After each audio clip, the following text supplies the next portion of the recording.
지역에 원자력 기초연구와 소형 모듈 원자로를 개발할 혁신원자력 연구단지가 오늘 착공했습니다. 인근 주민들은 일방적인 연구단지 이름 교체와 연구용 원자로 사고 등을 우려하며 반발하고 있습니다. 김부겸 국무총리가 취임 후 처음으로 경북을 방문해 코로나19 방역 상황을 점검하고 벤처기업 육성을 위해 포항공대에 마련한 체인지업 그라운드 개관식에 참석했습니다. 여러분 안녕하십니까? 포항 MBC 뉴스입니다. 한국원자력연구원이 혁신원자력 연구단지 조성을 위해 오늘 경주시 간포읍에서 착공식을 가졌습니다. 원자력 기초연구와 소형 모듈 원자로 등 미래형 원전 개발을 목적으로 7천억 원을 들여 오는 2025년에 준공할 예정인데요. 하지만 인근 주민들이 반발하고 있고 환경단체는 사용 후 핵연료 재처리 시설이 될 수 있다며 건설을 반대하고 있습니다. 김형일 기자가 보도합니다. 한국원자력연구원이 미래 원자력 산업 육성과 연구를 위한 혁신 원자력 연구단지를 착공했습니다. 경주시 간포읍 일대 220만 제곱미터 규모로 국비 등 7천억 원을 투자해 12개 농해 시설을 2025년까지 완공할 계획입니다. 명실상부한 대한민국의 원자력 기술 클러스터가 그런 심장이 될 것입니다. 소형 원자로를 개발하고 원전 해체 기술과 방사성 폐기물 관리 기술을 연구할 계획인데 원자력 산업계의 기대가 커지고 있습니다. 연구소 상주 인원만 500명으로 경주시는 경제적 파급 효과도 기대하고 있습니다. 과학기술 연구도시로 탈바꿈시켜서 우리 경주의 역사를 새로 쓴다고 해도 과언이 아닐 정도로 지역경제 발전의 획기적 전기가 될 것입니다.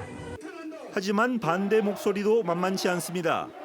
경주 간포읍 주민들은 이곳이 연구소를 가장한 위험한 핵시설이고 사고가 날 경우 안전을 보장할 수 없다며 연구소 백지화를 요구하고 있고 문무대왕 과학연구소로 명칭을 선정한 것도 일방적이고 부적절하다며 반발하고 있습니다. 향후 우리 인민의 삶과 밀접한 영향이 있는 시설물인 원자력 연구단지 1년의 과정을 일방적으로 추진한 정부와 경주시는 시설물 해당 지역인 우리 간포읍민을 철저히 무시한 처사다. 또 탈핵 경주 시민 공동행동은 이 연구소가 사용 후 핵연료 재처리 시설이 될 가능성이 높고 방사능 물질이 외부로 방출될 경우 심각한 피해로 이어질 수 있다며 반대 입장을 나타냈습니다. 사용 후 핵연료 재처리 실증단지를 만드는 거 아니냐라는 우려를 저희들은 계속 하고 있습니다.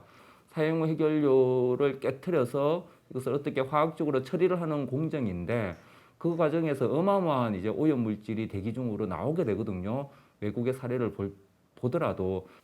특히 상업용 소형 원자로 개발은 지금껏 성공한 사례가 없고 실체도 분명치 않다며 막대한 세금만 낭비할 수 있다는 비판도 제기되고 있습니다.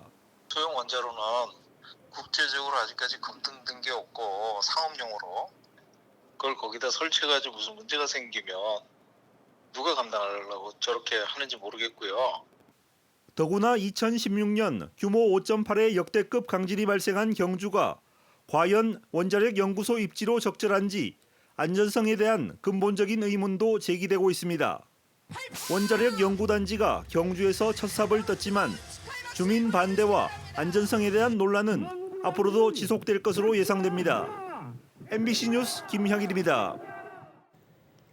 김부겸 국무총리가 오늘 포항 죽도시장과 여객선 터미널을 찾아 코로나19 확산에 따른 현장 방역 상황을 살펴봤습니다. 김 총리는 시장 상인과 여객선 종사자들에게 계속되는 방역 강화 조치로 피로감이 높지만 백신 접종과 사회적 거리 두기 준수를 거듭 당부했습니다. 이 자리에서 이강덕 포항시장은 지진 피해 완전 극복을 위해 정부의 적극적인 관심과 추가적인 지원을 요청했습니다. 벤처 신생기업의 핵심 거점이 될 체인지업 그라운드가 오늘 개관식을 갖고 운영에 들어갔습니다. 포항 공대에 마련된 포항 체인지업 그라운드는 포스코가 830억 원을 들여 조성한 시설로 90여 개 벤처기업이나 신생기업이 입주할 예정입니다. 입주 기업들은 포스코 그룹사를 통한 판로 개척과 해외 진출, 정부와 지자체의 창업 지원 프로그램, 우수 인력 유치 등 지원 혜택을 받습니다. 코로나19 확산세를 막기 위해 최근 대구 경북 지역도 거리 두기 단계를 높이고 방역 수칙도 강화했지만 좀처럼 확산세가 꺾이지 않고 있습니다. 변이 바이러스 확산세가 심상치 않고 상대적으로 확진자가 적은 지역으로 몰리는 풍선 효과도 걱정입니다. 조재한 기자가 보도합니다. 부산은 하루 확진자가 100명을 넘어선 가운데 오늘부터 거리 두기를 3단계로 높였습니다. 확산의 중심에 있는 유흥시설은 영업 정지시켰습니다.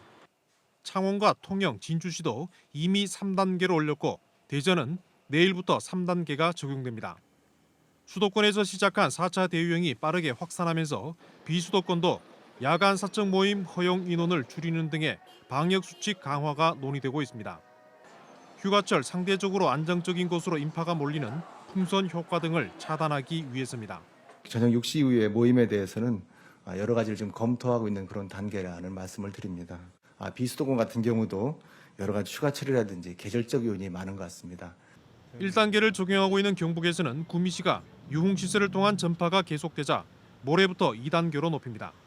유흥과 단란주점, 노래 연습장에는 다음 달 3일까지 집합금지 행정명령을 내렸습니다. 대구도 지난 19일부터 2단계로 격상했지만 확산세가 꺾이지 않자 거리 두기 단계를 더 강화할지 고심하고 있습니다. 지난 5월 부산, 경남 등 다른 지역 방역 강화 때 확진자가 급증하는 풍선 효과가 나타났다는 점을 감안하면 대구도 선제적 방역 강화가 필요하기 때문입니다. 발생하는 숫자나 우리가 병상 남은 숫자나 이런 걸 좀 총괄적으로 봐가 단계를 올리고 이렇게 하기 때문에 그거는 좀 급수가 좀 논의를 해봐야 될 것 같아요. 미치는 영향이 너무 크잖아요. 대구시는 고3 학생과 교직원 백신 접종이 시작된 가운데 방역 수칙 강화와 함께 고위험 집단시설과 보육시설 종사자, 학원 강사 등을 대상으로 한 선제적 진단 검사를 확대해 가기로 했습니다. MBC 뉴스 조재한입니다.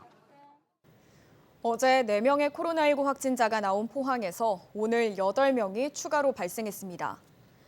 포항시는 오늘까지 10명의 확진자가 나온 포스코 인재창조원과 모 중고등학교의 이동 현장 검체반을 투입해 2,200여 명을 대상으로 PCR 검사를 하고 있습니다. 포항시는 오늘 긴급 브리핑을 통해 여름 휴가철 타지 여행이나 외출 자제를 당부하는 한편 오늘부터 8월 1일까지 다중 이용시설 등 16,000여 곳을 대상으로 방역 사항을 지도 점검하고 5인 이상 사적 모임을 하거나 마스크를 착용하지 않을 경우 과태료를 부과할 방침입니다. 코로나19가 급속히 확산한 지난해 대구 경북 기업의 매출이 큰 폭으로 감소해 수익성과 채무 상환 능력 등이 전국에서 가장 나쁜 것으로 나타났습니다. 특히 대구 중소기업 10곳 중 4곳 이상이 영업이익으로는 이자를 감당하지 못하고 있습니다. 박재영 기자가 보도합니다. 코로나19가 휩쓴 지난해 대구 경북 지역 기업들은 코로나19 여파로 매출 감소와 금융 채무 증가 등 큰 타격을 입었습니다. 매출이 줄다 보니까 이윤 창출이 안 되고 그러다 보면 악순환으로 이제 이자 내기까지 원금 상환도 어렵고 이자 내기도 이제 버거워지는 그런 상황이죠. 한국은행 대구 경북본부가 코로나19 이후 대구 경북 1,800여 개 기업의 경영 실적을 분석한 결과 전국에서 가장 저조한 것으로 나타났습니다. 지난해 대구 경북 기업 매출액 증가율은 마이너스 6.5%로 지방 평균 마이너스 5.7%를 밑돌았습니다. 특히 1차 금속, 섬유의복, 자동차 부품 같은 제조업은 마이너스 7.3%로 주요 경제 권역 가운데 최하 수준을 벗어나지 못했습니다. 지역 중소기업 영업이익률도 4.1%로 지방 평균 4.7%보다 낮았습니다. 제주를 제외하고 가장 낮은 수준입니다.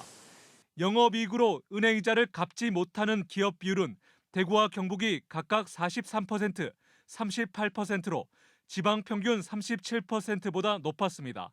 더 심각한 건 이 같은 부실 기업이 계속 늘고 있다는 겁니다. 2년 전 160개에서 지난해에는 250개로 57%나 증가했습니다. 현재 시급 오르고 인건비 오르고 이러다 보니까 더 어려워지는 그런 악재들이 겹치는 상황이었죠, 작년에도. 중견 기업보다 영세한 기업의 어려움이 가중되고 있습니다. 대구 경북에서 자산 규모 250억 원 미만인 소규모 기업의 부채 비율은 221.4%로 자산 규모 250억 원 이상인 기업 139%보다 월등히 높았습니다. 자산 규모가 작을수록 수익성이 저조했고 이자를 갚는 데도 큰 어려움을 겪고 있습니다. 더더욱 소기업들은 위축이 심하죠. 지금 현 상황으로는 전반적으로 지금 좋은 구석이 하나도 없다. 한국은행 대구경북본부는 코로나19가 재확산 같은 비관 상황이 닥치면 특히 대구기업 피해가 클 것으로 전망했습니다.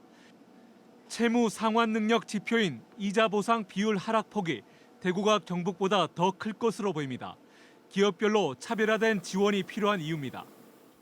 일시적 경영애로 기업을 중점적으로 금융 지원을 해 나가야 될 것이고 장기적으로는 지역 경제의 경쟁력 강화를 위해서 성장 역량을 강화할 필요가 있다고 볼 수 있겠습니다.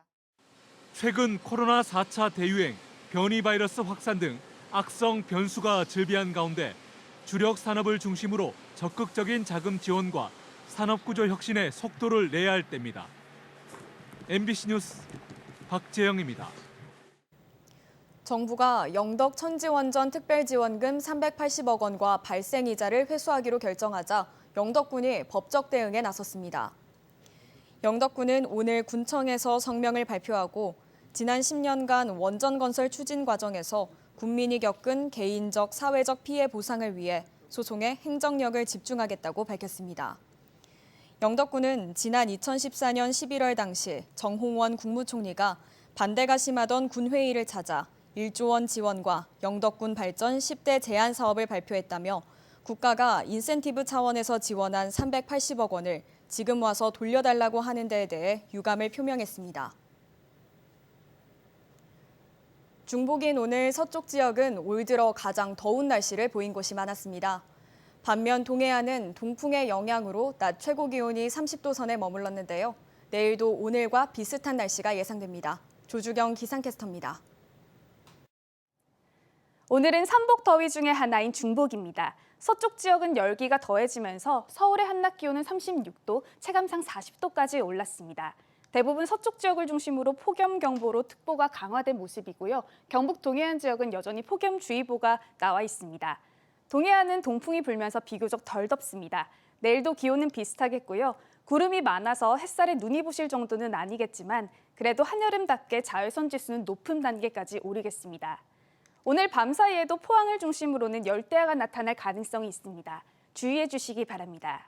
이어서 자세한 지역별 날씨 보시면 내일 아침 기온은 23도에서 25도 분포로 오늘보다 조금 높게 시작하겠습니다. 한낮에는 울진이 28도, 포항 29도, 경주와 영덕 30도까지 오르면서 한낮에는 오늘과 비슷한 기온 보이겠습니다. 울릉도와 독도에도 폭염특보가 발효됐습니다. 아침 기온은 24도에서 26도 분포로 시작하겠고요. 한낮에는 울릉도 29도, 독도 28도까지 오르겠습니다. 동해바다의 물결은 중부 해상에서 최고 2.5m까지 일겠고 남부 해상에서는 1m로 잔잔하게 일겠습니다. 남은 한 주 동안 별다른 비 소식 없이 맑은 날씨가 이어지겠고요. 낮 기온은 30도를 오르내리겠습니다. 날씨였습니다. 포항시 남구의 한 어린이집에서 교사가 6살 아이를 학대했다는 신고가 접수돼 경찰이 수사에 나섰습니다. 포항 남부경찰서는 지난 15일 아이가 어린이집에서 폭행을 당하는 것 같다는 아이 가족의 신고를 받아 CCTV 등을 통해 조사하고 있다고 밝혔습니다. CCTV에는 해당 교사가 아이를 폭행하는 장면 등이 담겨 있는 것으로 전해졌습니다. 경찰 관계자는 추가 폭행 여부 등을 확인한 뒤 경북경찰청에서 수사를 이어갈 예정이라고 밝혔습니다. 또래 학생에게 성매매를 강요하고 이를 거부하자 폭행한 혐의로 재판에 넘겨진 여중생 3명과 20대 등 남성 3명이 오늘 열린 두 번째 재판에서 대부분 혐의를 인정했습니다. 대구지방법원 포항지원에서 열린 포항 여중생 집단폭행 사건 두 번째 재판에서 성매매 강요와 보복상해 등의 혐의를 받는 피의자 6명 가운데 4명은 혐의를 모두 인정했으며 여중생 2명은 각각 강요와 보복상해 혐의를 부인했습니다. 다음 재판은 다음 달 18일 오전에 열릴 예정입니다. 포항 YMCA 등 포항시민행동은 오늘 포항시청 앞에서 기자회견을 열고 일본 정부의 후쿠시마 원전오염수 방류철회를 촉구했습니다.